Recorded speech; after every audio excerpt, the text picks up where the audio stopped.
Hi folks, welcome back. Dennis Victoza, also known as Noodles, and today we're going to be talking about a topic that is currently going viral on X, and honestly it's related to a few other topics we've talked about on this channel before, the changing sentiment around Israel. I think a lot of people recognize that American public opinion toward Israel has changed drastically. It has reached an unprecedented historic low this year, driven by deep dissatisfaction with Israel's military strategy in Gaza, the highly unpopular conflict involving Iran, and growing skepticism across multiple generations. For the first time since polling began tracking these attitudes, a decades-long bipartisan consensus prioritizing unconditional support for Israel appears to have collapsed. Data from major polling institutions highlights a massive reversal in public sentiment. A Pew Research Center survey found that 60% of U.S. adults now hold an unfavorable view of Israel, a massive 20-point swing from 2022. Furthermore, 59% expressed little or no confidence in Israeli Prime Minister Benjamin Netanyahu, and in a landmark Gallup poll, more Americans now sympathize with Palestinians, 41%, than with Israelis, 36%. This marks the first time Israelis have not led this metric since tracking began in 2001. Nearly half of Americans, that's 45%, now view Israel as a liability, explicitly stating that the U.S.-Israel relationship hurts American interests more than it helps. This deepening divide is happening across party lines, even though the shift is obviously much more pronounced among Democrats. Sympathy for Palestinians has surged to 65% among Democrats, while sympathy for Israelis has dropped to 17%. Upwards of 80% of Democrats now view Israel unfavorably overall. According to Gallup, independents have also shifted heavily, favoring Palestinians over Israelis by a margin of 41 to 30%. On the Republican side, though 70% still favor Israel, that represents a record 10-point decline since 2024, and skepticism has even crept into Trump's MAGA base, with prominent right-wing figures like Vice President J.D. Vance, Tucker Carlson, Candace Owens, Megyn Kelly, and others expressing extreme criticism, skepticism, and openly criticizing Benjamin Netanyahu's government and alleging that Israeli influence operations are attempting to undermine U.S. regional peace efforts. All that being said, the sharpest decline, however, is among younger Americans, indicating that this cultural and political shift may be permanent. A clear majority, 53% of Americans ages 18 to 34, now sympathize more with Palestinians, while support for Israelis has plummeted to a record low of 23%. Even among Republicans under 50, a striking 57% now hold an unfavorable view of Israel, breaking sharply from traditional party orthodoxy. A lot of this skepticism also comes from the American public's willingness to fund Israel's military actions eroding significantly. Only 16% of Americans believe the United States should continue sending unrestricted weapons to Israel. 38% want to halt weapons shipments entirely, while 24% want strict conditions placed on how those weapons are utilized. That said, merely 17% believe defending Israel justifies direct U.S. military intervention against Iran. Now, obviously, Israel took note of this rapid shift in sentiment. They hold massive political sway, cultural sway, and influence in this country, so they launched a $50 million campaign. Faced with a badly battered reputation and escalating political pushback, including more than 100 House Democrats voting to end military aid, the Israeli government has aggressively pushed back. According to reports in the Wall Street Journal, Israel launched a massive $50 million consciousness-shaping campaign managed by veteran political strategists, and this includes flooding millions of American cell phones with targeted AI-written text messages designed to sway public sentiment and repair geopolitical relations. Now, despite these large-scale influence operations, the polling data underscores what appears to be a foundational structural break in how the American public views the Middle Eastern ally. And I think there are several obvious reasons for that: the heavy civilian toll of the war in Gaza, the globalization of real-time footage through social media, deep-seated fatigue of regional conflicts involving Iran, and a fundamental generational transition in the American consciousness. I can speak anecdotally from personal experience here. I don't want to see my country involved in another prolonged Middle Eastern conflict, especially considering that I grew up witnessing the atrocities that happened and then watched friends return from the wars in Iraq and Afghanistan fundamentally changed, struggling with serious addiction and mental health issues as a result. That said, I don't want to be involved in that region any longer. And I think that speaks to the feelings that a lot of Americans are experiencing right now. Obviously, the genocide in Gaza, the widespread famine, the deaths of tens of thousands of people, and the near total destruction of urban infrastructure profoundly shocked the American public.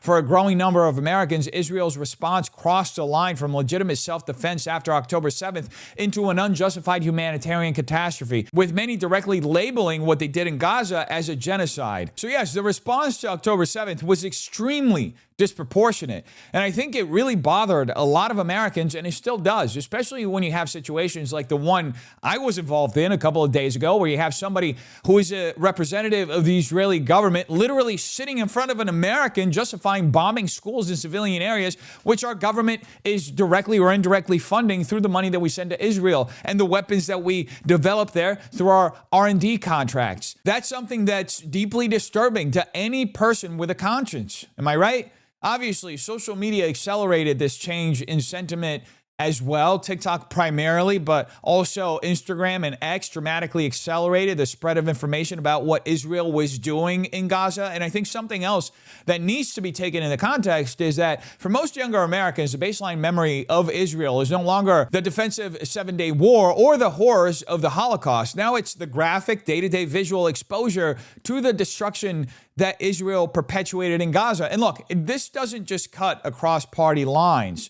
The change has also been accelerated by an internal reckoning within the American Jewish community. A significant wave of younger progressive American Jews began publicly separating their religious and cultural Jewish identities from unconditional Zionist state ideology in Israel. Driven by universal civil rights values, organizations like Jewish Voices for Peace and If Not Now spearheaded some of the largest anti-war protests in America, helping mainstream criticism of Israeli policy across a broader American political spectrum. And with all that in mind, you have to understand that this change in sentiment isn't exclusive to America. This has been happening across the entire Western world. And it hasn't just been driven by the situation in Gaza, but also by ancillary situations like the treatment of flotilla activists and humanitarians by Israeli state officials like Ben-Gvir. There's that famous video of Ben-Gvir and Israeli forces literally brutalizing these activists after stopping the flotilla. Again, this sentiment has spread throughout the West, which leads me to the first video that we're looking at today. This video, which is going viral all over the place. This was taken in France by two Jewish women, where an Irishman says the following. I'm glad that Hitler didn't finish the job. Go on, say it again, Paddy. Say it again. Paddy the Irishman just told us he's sorry that Hitler didn't finish the job. You're in Europe here. That's okay. You're in Europe here. That's right. Go on. But go on, tell us again. You're sorry Hitler didn't finish the job. Please, tell us again. Tell us again, Paddy. You get the fuck away with me before I put a fucking bullet in your head, okay? Now, look, just to recognize a couple of things right off the bat. We don't actually hear him say the statement on camera. So we have to take the account that these two women are saying at their word. That said, if he did in fact say the statement he allegedly said, then it's an extreme statement. I think we can all recognize that. If he actually said that he wished Hitler had finished killing the Jews, that is an extreme statement, full stop. I don't think most people want Jewish people, or anybody for that matter, being killed in mass. And the threat of violence afterward is also extreme and completely unacceptable. We can recognize all of that while also recognizing that we don't actually hear the original alleged Hitler statement in the clip, and we shouldn't pretend that we know exactly what motivated this particular individual to say that. What I do think we should discuss is a broader environment in which this confrontation happened and where some of this growing hostility surrounding Israel is coming from, because there's a distinction that has to be made here. Criticizing Israel is not anti-Semitism. That said, additionally, threatening anybody with violence is unacceptable, but acknowledging those things doesn't mean we suddenly can't examine why attitudes toward Israel have deteriorated so dramatically on the West, or why conversations surrounding Israel have become increasingly hostile. But I do think we should discuss is the broader environment in which this confrontation happened and where some of this growing hostility surrounding Israel is coming from. And that's where I disagree with the way this is being framed online by the Ziobots and parts of the Israeli media apparatus. They're taking this individual incident and using it to reinforce this broader idea that criticism and hostility toward Israel is increasing, and that all of this is just a byproduct of rabid anti-Semitism or people who just hate Jews. And that is absolutely untrue. There's a much more nuanced and broader political environment behind the changing sentiment toward Israel. And unless we take a moment to actually discuss how we got here, we're only going to further divide people and push a situation to an even worse end. And I think that we should take a moment right now and look at this Pew Research paper from June 4th, just a couple of months ago, titled "Most People Across 36 Countries Have Negative Views of Israel and Little Confidence in Netanyahu," basically mirroring what we were just discussing was happening here in the United States. This change in sentiment toward Israel is moving across the Western world. Now, according to Pew Research, majorities in most of the countries they surveyed this year expressed an unfavorable view of Israel and little or no confidence in Prime Minister Benjamin Netanyahu. They surveyed countries like Canada, the United States, Sweden, Spain, the Netherlands, Italy, Germany, Poland, and much of the Western world. Ireland, where the gentleman that we saw in that video is from, does not appear in this particular survey. But I do believe that in order to have an informed conversation on this topic, it's important to look at the data across the rest of the Western world and then look at some numbers specific to Ireland. In Sweden, 78% of people view Israel unfavorably. You see similar numbers in Spain at 78% as well. The Netherlands at 76%, Italy at 75%, Germany 73%, Poland 70%, UK 69%, France, where that video was filmed, 68%, Greece 65%, and the lowest of this group is Hungary at 54%. Now, as I mentioned earlier, the United States is at 60% unfavorable and 30% favorable, while Canada is at 65% unfavorable. Notably, these interviews were conducted between February 8th and May 13th, and in many countries, people on the ideological left and right expressed vastly different views on Israel. This gap is widest in the United States, with 83% of liberals and 37% of conservatives having an unfavorable view of Israel. In Australia, Greece, Italy, the Netherlands, Spain, and Sweden, around 9 in 10 or more people on the left have a negative view of Israel. In each of these nations, that share is at least 23 percentage points higher than it is among those on the right. And while public sentiment toward Israel was already fairly negative last year, unfavorable views have become more common in 13 of the 24 countries where Pew has trend data. Needless to say, across the spectrum, views of Netanyahu and confidence in Netanyahu are also extremely low. Now, all that being said, when we look specifically at Ireland, Israel's favorability there is among the lowest in Europe. Public opinion and political consensus in Ireland lean heavily in favor of the Palestinian cause, driven by strong historical sympathies against anti-colonialism, widespread criticism of Israeli military actions in Gaza, and official government positions challenging Israeli policies. Notably, the Irish government has frequently been an outlier within the European Union for its vocal criticism of Israel, its official recognition of the Palestinian state, and legislative efforts targeting trade with Israeli settlements. So all of this has to be taken into context. Not only has there been a vast change in how the Western world views Israel and its leadership, but Ireland itself has historically held a relatively adversarial position toward Israel and has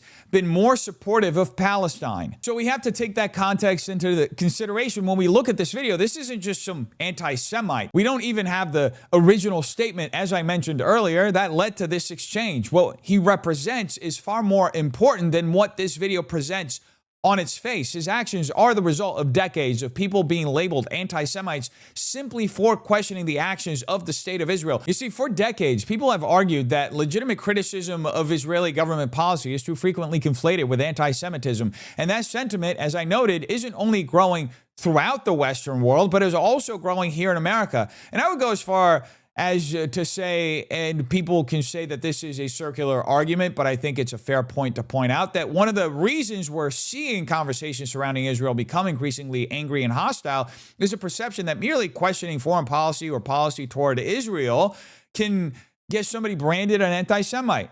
And if there weren't this kind of pushback, this sort of life-destroying charge of being called an anti-Semite simply for questioning Israeli government policy, most people wouldn't care.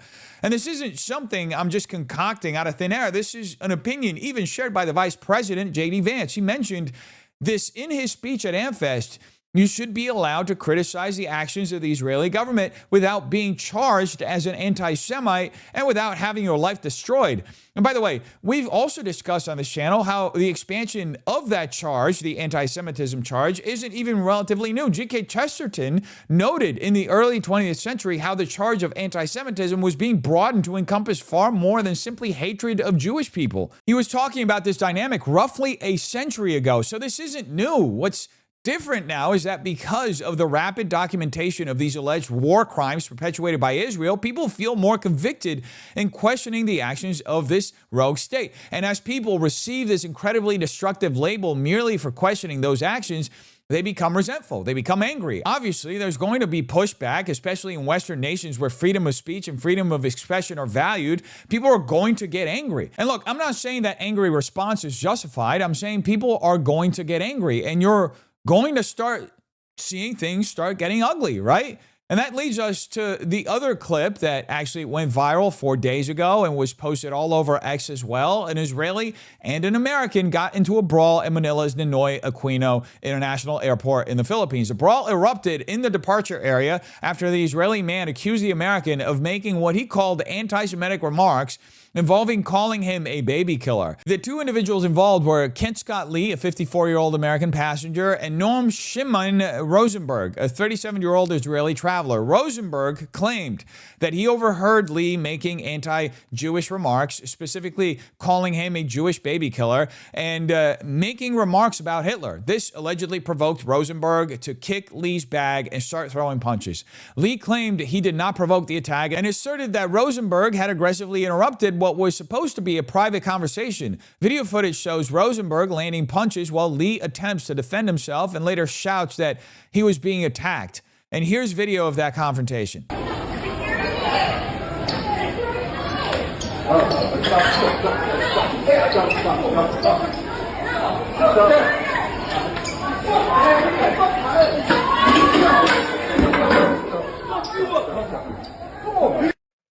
That's why now you go to jail. Now you going to jail. You prove my point. You prove my point. You're going to jail.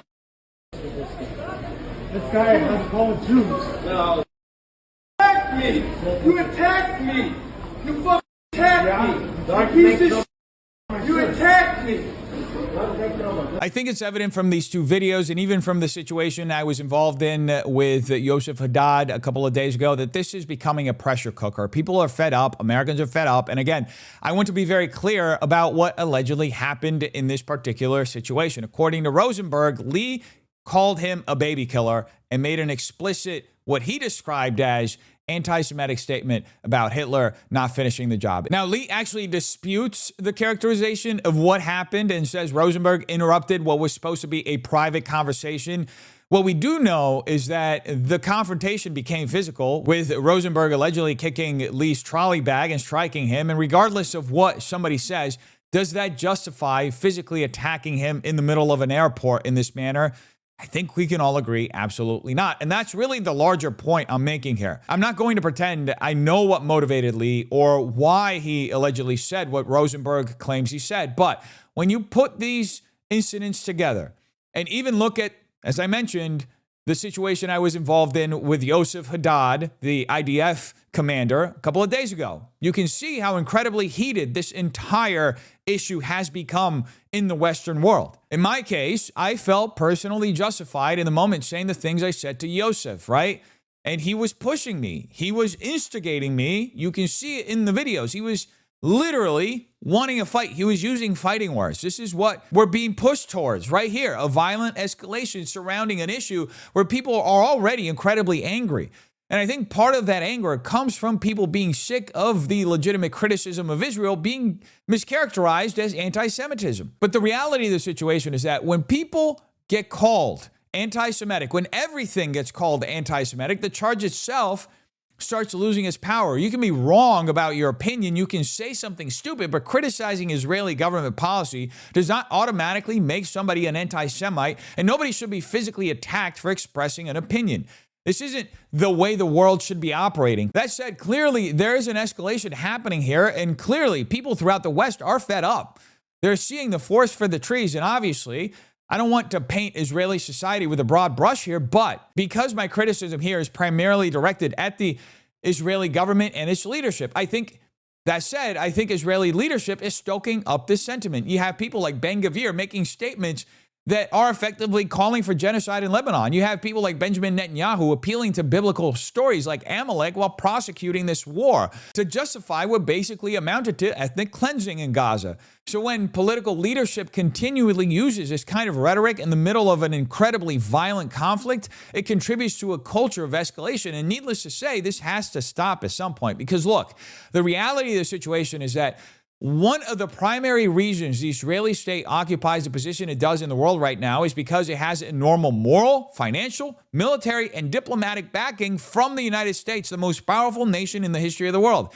If the United States completely pulled away from its backing, Israel in the manner that it currently does, I seriously doubt Israel could continue fighting wars against multiple countries and groups around it in the manner that it currently does. Israel is in an incredibly privileged position where the preeminent superpower of the world, the United States, provides deep financial, military, diplomatic, and moral cover for all of its actions. But the United States, the American people, are increasingly sick of this dynamic. Americans are fed up, and we're beginning to see elections influenced by this issue. That's part of why the DSA has become increasingly influential within the Democrat Party. That's why you're seeing challenges reaching even gubernatorial races. Obviously, Francesca Hong didn't win the nomination for governor in Wisconsin yesterday. But the fact that she was able to challenge the Democrat establishment in the manner in which she did says a lot about the evolving political culture in America. And unless there's a recognition that this is a generational change, I don't think Israel recognizes how lonely it could eventually become as a country if it keeps waging war against everybody around it. Diplomacy has to start taking the wheel in the way Israel deals with other nations. You can't just go to war with everybody. That's how you eventually end up destroyed. And I say this with full compassion. I don't want to see Israel destroyed. There are obviously a whole lot of issues surrounding how Israel was created, the settlements, and its continued expansion. But I'm putting all of that aside here. I don't want to see anybody die. As a Catholic, I believe in the inherent dignity of human life. I don't want Jewish people killed. I don't want Palestinians killed. I don't want anybody genocided. I don't believe in an eye for an eye. So I think it's about time that true leaders who lead with intelligence and a more diplomatic approach should start pushing for a different policy in Israel. Because again, if American cover eventually disappears, Israel could find itself increasingly isolated against the world that has become extraordinarily hostile toward it. And I don't think that ends well for Israelis. And look, I don't even think I have to say that I don't want that to happen. I don't want innocent people to die. I say this with full compassion because I don't want any of this to happen. The answer has to be de-escalation, diplomacy, rather than continuing down this road where everybody becomes angrier, everybody becomes more radicalized, and eventually people start physically attacking each other over it at the airport. Anyway, folks, you tell me what you think in the comments down below. Make sure you like and subscribe if you enjoy this video. Share it with a friend if you think they'll enjoy it as well. And I'll see you at the next one. Take care. Peace.